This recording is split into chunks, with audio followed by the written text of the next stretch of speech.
आज भी है।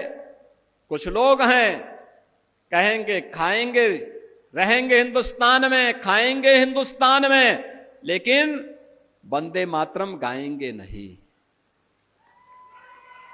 हम उनकी मंशा को समझें, हम उनकी मंशा को समझें। ये बाध्यकारी नहीं है, लेकिन यह समझने की विषय वस्तु भी है। जो लोग वंदे मातरम का विरोध कर रहे हैं वे भारत माता का विरोध कर रहे हैं। यह किसी व्यक्ति के लिए नहीं, यह वंदे मातरम राष्ट्रीय गीत किसी व्यक्ति, किसी जाति, किसी क्षेत्र या किसी एक ईश्वर, किसी एक उपासना विधि के प्रति आग्रही नहीं बनाता है, बल्कि यह तो भारत माता की वंदना है।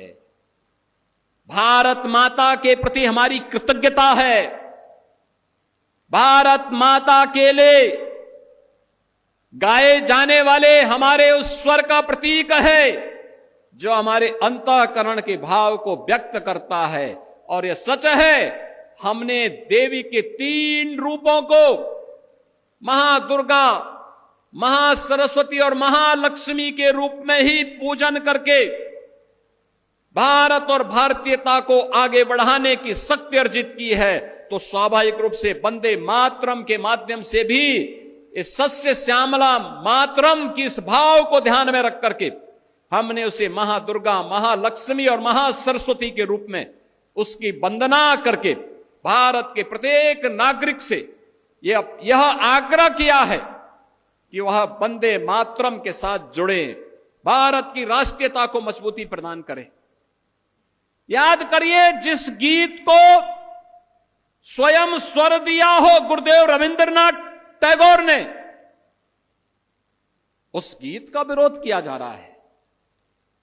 भारत का क्रांतिकारी जिस गीत को गा करके फांसी के फंदे पर चूमता था, उसका विरोध किया जा रहा है।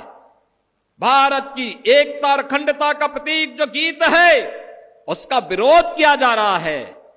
इस विरोध के लिए कोई जगह नहीं होनी चाहिए, हमारे यहां कोई जगह नहीं होनी चाहिए। और इसीलिए मैं आप सबसे अपील करूंगा, बहनों और भाइयों, कोई मत हो, कोई मजहब हो, कोई जाति हो, और राष्ट्र से बढ़ करके नहीं हो सकता है।